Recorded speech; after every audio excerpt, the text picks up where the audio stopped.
തിരഞ്ഞെടുപ്പിലെ ചില കള്ളങ്ങൾ വെട്ടി തുറന്നു പറഞ്ഞിരിക്കുകയാണ് രാഹുൽ ഗാന്ധി. പുതിയ പ്രസ്താവന ഇങ്ങനെയാണ്: ഫെബ്രുവരി 3-ന് ഞാൻ പാർലമെന്റിൽ നടത്തിയ പ്രസംഗത്തിലും പിന്നീട് നടന്ന പത്രസമ്മേളനത്തിലും 2024 നവംബറിലെ മഹാരാഷ്ട്ര നിയമസഭാ തിരഞ്ഞെടുപ്പിന്റെ നടത്തിപ്പുമായി ബന്ധപ്പെട്ടിട്ടുള്ള ആശങ്കകൾ പ്രകടിപ്പിച്ചിരുന്നു. മുൻപത്തെ ചില തിരഞ്ഞെടുപ്പ് ഫലങ്ങളെ ഞാൻ വിചിത്രമെന്ന് കരുതിയിട്ടുണ്ട്. എന്നാൽ 2024 മഹാരാഷ്ട്ര നിയമസഭാ തിരഞ്ഞെടുപ്പിന്റെ ഫലം അതിലുമൊക്കെ എത്രയോ വിചിത്രമായിരുന്നു. നടന്ന കൃത്രിമത്വത്തിന്റെ വ്യാപ്തി വളരെ വലുതായതിനാൽ മറച്ചുവെക്കാനുള്ള എല്ലാ ശ്രമങ്ങൾക്കിടയിലും അനൌദ്യോഗിക സ്രോതസ്സുകളെ ആശ്രയിക്കാതെ ഔദ്യോഗിക സ്ഥിതി വിവരണ കണക്കുകളിൽ നിന്നു തന്നെ വ്യക്തമായ തെളിവുകൾ പുറത്തു വന്നിട്ടുണ്ട്. ഈ തെളിവുകൾ അവിടെ നടന്നതെന്താണെന്നത് ഘട്ടം ഘട്ടമായി മനസ്സിലാക്കി തരുന്നു. 2023 തിരഞ്ഞെടുപ്പ് കമ്മീഷണർമാരുടെ നിയമനം തിരഞ്ഞെടുപ്പ് കമ്മീഷണർമാരെ ഫലത്തിൽ പ്രധാനമന്ത്രിയും ആഭ്യന്തരമന്ത്രിയും ചേർന്ന 2:1 ഭൂരിപക്ഷത്തിൽ തിരഞ്ഞെടുക്കുന്നു എന്ന് ഉറപ്പാക്കുന്നു. കാരണം മൂന്നാമത്തെ അംഗമായ പ്രതിപക്ഷ നേതാവിനെ അവർക്ക് വോട്ടിംഗിൽ എപ്പോൾ വേണമെങ്കിലും മറികടക്കാം. ഈ മാന്യന്മാർ കൂടി മത്സരിക്കുന്ന കളിയുടെ അമ്പയർമാരെയാണ് ഇവിടെ തിരഞ്ഞെടുക്കുന്നതെന്നോർക്കണം. തിരഞ്ഞെടുപ്പ് സമിതിയിൽ സുപ്രീം കോടതി ചീഫ് ജസ്റ്റിസിനു പകരം ഒരു ക്യാബിനറ്റ് മന്ത്രിയെ ഉൾപ്പെടുത്താനുള്ള തീരുമാനവും കളങ്കിതമാണ്. നിങ്ങൾ സ്വയം ചോദിക്കുക, ഒരു പ്രധാന സ്ഥാപനത്തിലെ നിഷ്പക്ഷനായ മധ്യസ്ഥനെ ഒഴിവാക്കാൻ ഒരാൾ ഇത്രയധികം കഷ്ടപ്പെടുന്നത് എന്തിനു വേണ്ടിയാണ്? ചോദ്യം ചോദിച്ചാൽ മാത്രമേ ഉത്തരം ലഭിക്കുകയുള്ളൂ. തിരഞ്ഞെടുപ്പ് കമ്മീഷന്റെ കണക്കുകൾ പ്രകാരം 2019 നിയമസഭാ തിരഞ്ഞെടുപ്പിന്റെ സമയത്ത് മഹാരാഷ്ട്രയിൽ 8.98 കോടി വോട്ടർമാരാണ് രജിസ്റ്റർ ചെയ്തിരുന്നത്.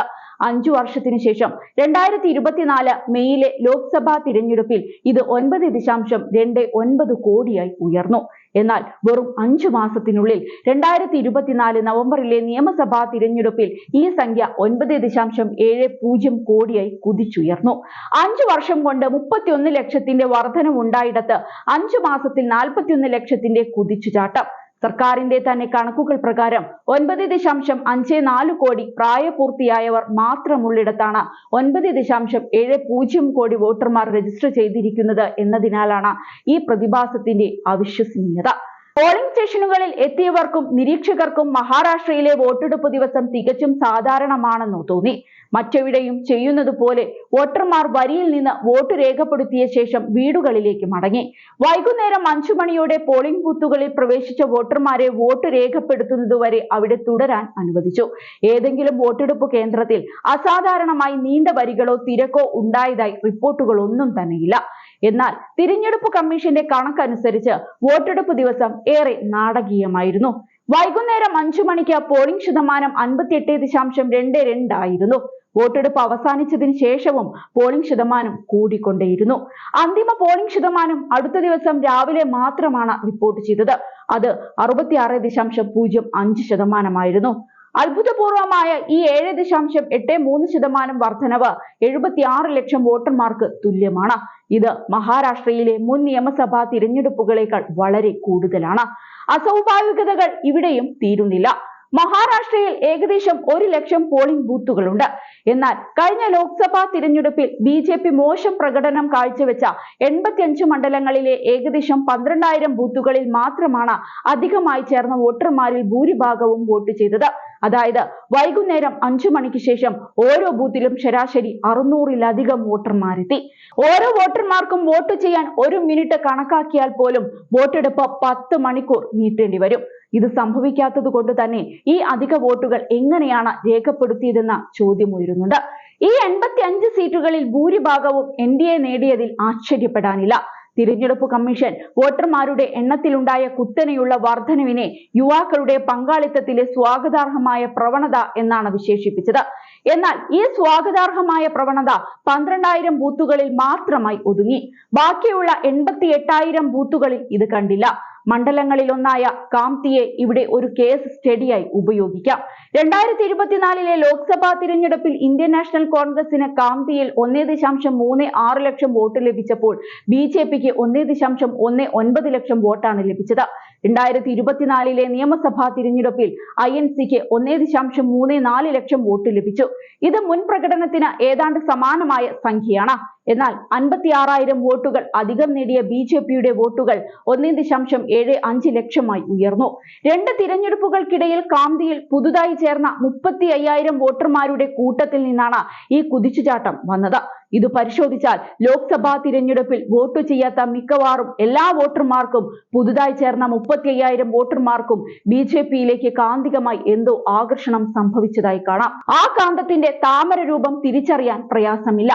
മേൽപ്പറഞ്ഞ 1 മുതൽ 4 വരെയുള്ള ഘട്ടങ്ങളുടെ ഫലമായി 2024 നിയമസഭാ തിരഞ്ഞെടുപ്പിൽ BJP മത്സരിച്ച 149 സീറ്റുകളിൽ 132 എണ്ണത്തിലും വിജയിച്ചു.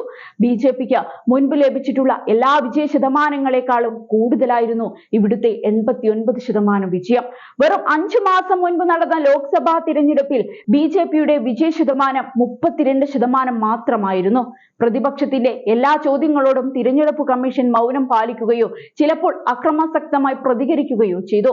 2024 ലോക്സഭാ നിയമസഭാ തിരഞ്ഞെടുപ്പുകളിലെ ഫോട്ടോ പതിച്ച വോട്ടർ പട്ടിക ലഭ്യമാക്കണമെന്നുള്ള അഭ്യർത്ഥനകൾ അവർ പെട്ടെന്ന് തന്നെ തള്ളിക്കളഞ്ഞു. മഹാരാഷ്ട്ര നിയമസഭാ തിരഞ്ഞെടുപ്പ് കഴിഞ്ഞ് 1 മാസം മാത്രം പിന്നിട്ടപ്പോൾ ഒരു പോളിംഗ് സ്റ്റേഷനിലെ വോട്ടെടുപ്പിന്റെ വീഡിയോയും CCTV ദൃശ്യങ്ങളും പുറത്തുവിടാൻ ഹൈക്കോടതി തിരഞ്ഞെടുപ്പ് കമ്മീഷനോട് ഉത്തരവിട്ടിരുന്നു.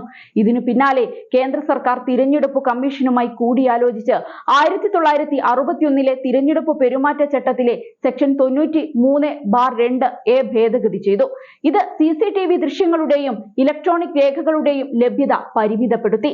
വോട്ടർ പട്ടികകളും CCTV ദൃശ്യങ്ങളും ജനാധിപത്യത്തെ ശക്തിപ്പെടുത്താനുള്ള ഉപകരണങ്ങളാണ്, അല്ലാതെ ജനാധിപത്യം ആക്രമിക്കപ്പെടുമ്പോഴും നിലവറയിൽ വെച്ച് പൂട്ടാനുള്ള അലങ്കാര വസ്തുക്കളല്ല. ഒരു രേഖയും നശിപ്പിക്കപ്പെട്ടിട്ടില്ലെന്നും നശിപ്പിക്കപ്പെടുകയുമില്ലെന്നും ഉറപ്പാക്കാൻ ഇന്ത്യൻ ജനതയ്ക്ക് അവകാശമുണ്ട്. രേഖകൾ പരിശോധിക്കുമ്പോൾ വോട്ടർ പട്ടികയിൽ നിന്ന് പേരുവെട്ടുക, വോട്ടിംഗ് കേന്ദ്രങ്ങൾ മാറ്റി നൽകുക തുടങ്ങിയ കൃത്രിമത്വങ്ങൾ പുറത്തുവരുമെന്ന് പലർക്കും ആശങ്കയുമുണ്ട്. ഈ തിരഞ്ഞെടുപ്പ് അട്ടിമറി വർഷങ്ങളായി നടന്നുകൊണ്ടിരിക്കുകയാണെന്ന ഭയവുമുണ്ട്. രേഖകൾ പരിശോധിക്കുമ്പോൾ കുറ്റകൃത്യത്തിന്റെ രീതിയും അതിനു പിന്നിലുള്ള വ്യക്തികളും വെളിച്ചത്തു വരും എന്നതിൽ ഒരു സംശയവുമില്ല. എന്നിട്ടും ഈ രേഖകളിലേക്ക് എത്തിപ്പെടാൻ ശ്രമിക്കുന്ന പ്രതിപക്ഷത്തിനും ജനങ്ങൾക്കും മുന്നിൽ തടസ്സങ്ങൾ മാത്രമാണുള്ളത്. ഇത് കായിക രംഗത്തെ ഒത്തുകളിക്ക് സമാനമാണ്. ഒത്തുകളി നടത്തുന്ന പക്ഷം ഒരു കളി വിജയിച്ചേക്കാം, എന്നാൽ അത് കളിയിലും ഫലത്തിലുമുള്ള ജനങ്ങളുടെ വിശ്വാസത്തെ തിരിച്ചു പിടിക്കാനാവാത്ത വിധം നശിപ്പിക്കും. ഒത്തുകളി നടന്ന തിരഞ്ഞെടുപ്പുകൾ ഏതൊരു ജനാധിപത്യത്തെയും വിഷലിപ്തമാക്കുമെന്നാണ് രാഹുൽ പറഞ്ഞു വെക്കുന്നത്. ഏതായാലും ഈ വാദം ചിലരെ ഇരുത്തി ചിന്തിപ്പിക്കുമെന്നതിൽ ഒരു സംശയവും വേണ്ട.